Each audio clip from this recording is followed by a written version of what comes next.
ఒక్క విద్యార్థికైనా ఒక్క నిమిషం మాట్లాడడానికి ఒక అవకాశం ఇచ్చారా? యూనివర్సిటీకి ఫండ్స్ రాకపోవడం వల్ల ఎవరు ఏం చేయలేకపోతున్నారు.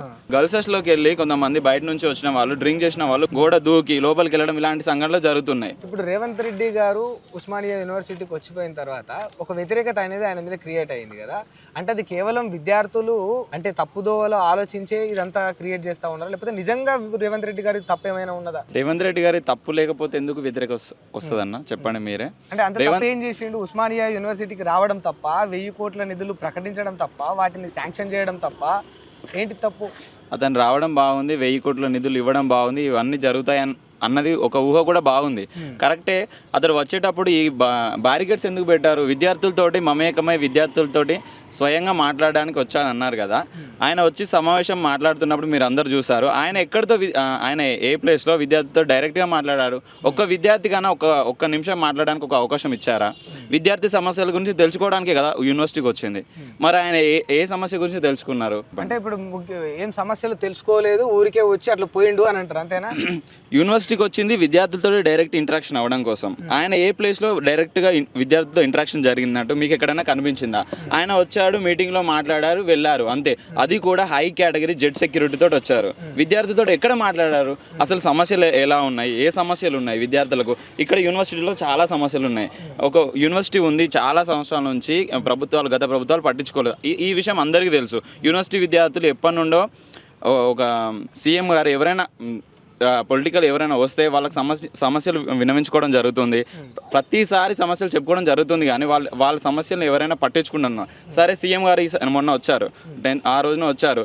ఆయన వచ్చిన రోజు ఖచ్చితంగా స్టూడెంట్స్ మేమందరం ఏమనుకున్నామంటే ఉద్యోగాల గురించి ఏదైనా ప్రకటన చేస్తారేమో అని. అతడు ప్రసంగం పూర్తి అయ్యేంత వరకు ప్రతి ఒక్క విద్యార్థి వేచి ఉన్నాడు. అతని ప్రసంగంలో ఎక్కడ కూడా కొత్త నోటిఫికేషన్ల గురించి కానీ, ఒక జాబ్ క్యాలెండర్ గురించి కానీ, ఉద్యోగాల గురించి కానీ ఆయన ఎక్కడైనా మాట్లాడారా? ఉస్మానియా కాలేజ్ చరిత్ర గురించి మాట్లాడారు, ఓకే, బాగుంది. మాకు ఇప్పుడు మేము చదువుతుంటున్నాం, మాకు కావాల్సింది ఉద్యోగాలు. ఆయన ఉద్యోగాల గురించి ఎక్కడ ప్రసంగించారో మీరు చెప్పండి. ఇప్పుడు ఈ ఓయూకు రాకముందుకే 10 రోజులు 15 రోజుల క్రితమే విద్యార్థులు ఎవరు కూడా ఎన్నికలలో తిరగవద్దు, మీరందరూ బుక్కులు పట్టుకొని చదువుకోండి, ఇంకొక 60,000 ఉద్యోగాల నోటిఫికేషన్ రిలీజ్ చేస్తుంది అని స్పష్టంగా చెప్పిండు కదా. అంటే ఇక్కడికి వచ్చి చెప్తేనేనా చెప్పినట్టు? ఎక్కడ చెప్పారన్నా? ఎక్కడ చెప్పారు? మీరు ఎక్కడైనా చూపించండి. ఏ న్యూస్లోనైనా వచ్చిందా? ఏ న్యూస్లోనైనా జాబ్ క్యాలెండర్ ఇప్పుడు 60,000 ఇచ్చారన్నారు, కొత్త జాబ్ క్యాలెండర్ రిలీజ్ చేస్తున్నట్టు అఫీషియల్గా ఏ న్యూస్లో వచ్చిందో మీరు చెప్పండి. ఎక్కడైనా వచ్చిందా? ఏ న్యూస్లో రాలేదు. ఇక్కడ ముఖ్యమంత్రి గారు ప్రకటన స్వయంగా ముఖ్యమంత్రి గారు స్టేజ్ మీద ఎందుకు ప్రకటన చేయలేదు నేను అడుగుతున్నా. స్వయంగా ముఖ్యమంత్రి గారు స్టేజ్ మీద ఎందుకు ప్రకటన చేయలేదు?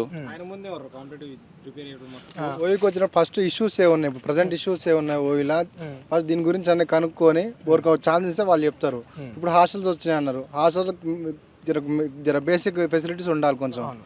ఇప్పుడు హీటర్స్ అని సంథింగ్, అందులో లైబ్రరీస్ అని అవి ఉంటే బాగుంటాయి. అవి లేవా? లైబ్రరీ అన్నారు కాబట్టి ఇంకా స్టార్ట్ చేయలేదు ఇంకా హాస్టల్స్ అవి కూడా. ఇప్పుడు ఉన్న వాటిని కొంచెం దాన్ని రెనోవేట్ చేస్తే బాగుంటుంది, కానీ మొత్తానికి దాని 1000 కోట్లు 2000 కోట్లు అంటే అవి ఎప్పుడు వస్తుందో తెలియదు. అది వస్తే అంటే అది లాస్ట్ పోతూనే ఉంటుంది, టైం అంతా ఎక్స్టెండ్ అయితేనే ఉంటుంది. అది వచ్చేది ఎప్పుడు రాంది ఎప్పుడు. అంటే ఇప్పుడు ఈ 1000 కోట్లు వస్తాయనే నమ్మకం కూడా లేదంటారు మీకు? 1000 కోట్లు మధ్యవర్తులు అంటే అరే ఏదైనా ఉంటే స్ట్రైట్ ఫార్వర్డ్ ఉండు బ్రదర్, ఏం కాదు చెప్పు, నీకు ఏదైనా అనిపిస్తే.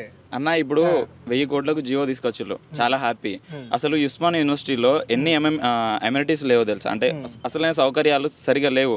ఒక ఇక ఆర్ట్స్ కాలేజ్ అనే కాదు, డిగ్రీ కాలేజ్, మన ఇంజనీరింగ్ కాలేజ్లో హాస్టల్స్ అటు వెళ్ళి చూడండి. దాని గురించి మీరు ఒక వీడియో తీసి చూడండి. హాస్టల్ చాలా పరిస్థితి దారుణంగా ఉంది. గవర్నమెంట్ దగ్గర నుంచి ఫండ్స్ రావట్లేదు యూనివర్సిటీకి ఫండ్స్ రాకపోవడం వల్ల ఎవరు ఏం చేయలేకపోతున్నారు. ఫండ్స్ వచ్చినప్పుడే కదా యూనివర్సిటీ డెవలప్ జరిగేది. మీరు వేరే యూనివర్సిటీలు చూడండి, సెంట్రల్ యూనివర్సిటీస్, ఇలాంటి యూనివర్సిటీ కంపేర్ చేసి చూడండి, వాళ్ళకున్న ఫెసిలిటీస్ ఇక్కడ యూనివర్సిటీలో ఉన్నాయా? బేసిక్స్ క్యాంపస్ కూడా కాదండి, క్లోజ్ క్యాంపస్ ఎందుకు అవ్వట్లేదు? ఇది క్లోజ్ క్యాంపస్ అయితే అమ్మాయిలకు సెక్యూరిటీ ఉంటుంది, అందరు సెక్యూరిటీ ఉంటుంది, బాగుంటుంది. కానీ సార్ క్లోజ్ క్యాంపస్ ఉండదు, అక్కడ ఇన్సిడెంట్స్ అయితేనే ఉంటాయి, కొట్లాట, తాగడం, రావడం అవన్నీ జరుగుతూనే ఉంటాయి. కాబట్టి దాని గురించి జోరు పట్టించుకుంటారు. మాకు కొన్ని విషయాలు ఇంకా కావాల్సి ఉంది. యాక్చువల్గా ఇప్పుడు మనకు ఉస్మాన్ యూనివర్సిటీ అనేది ఓపెన్ యూనివర్సిటీగా ఉంది. అంటే లోపల నుంచి మనకు రోడ్డు ఉండడం వల్ల బయట తార్నాకే కనెక్షన్ ఉండడం వల్ల ఇటు ఫుల్ ట్రాఫిక్ అవుతుంది. రీసెంట్గా జరిగిన ఇన్సిడెంట్ ఏంటంటే గర్ల్స్ హాస్టల్లోకి వెళ్ళి కొంతమంది బయట నుంచి వచ్చిన వాళ్ళు, డ్రింక్ చేసిన వాళ్ళు గోడ దూకి లోపలికి వెళ్ళడం ఇలాంటి సంఘటనలు జరుగుతున్నాయి. దీనికి కారణం ఏంది? ఇక్కడ క్లోజ్డ్ క్యాంపస్ కాకపోవడం వల్ల. దీన్ని క్లోజ్డ్ క్యాంపస్ చేస్తే ఇంకా చాలా బాగుంటుంది. చెయ్యాలి అసలు యాక్చువల్గా అది. సో ఇది క్లోజ్డ్ క్యాంపస్ గా చేయాలి, ఇంత ఓపెన్ గా క్లోజ్ క్యాంపస్ చేయాలి, ఖచ్చితంగా చేయాలి. చేస్తేనే బాగుంటుంది.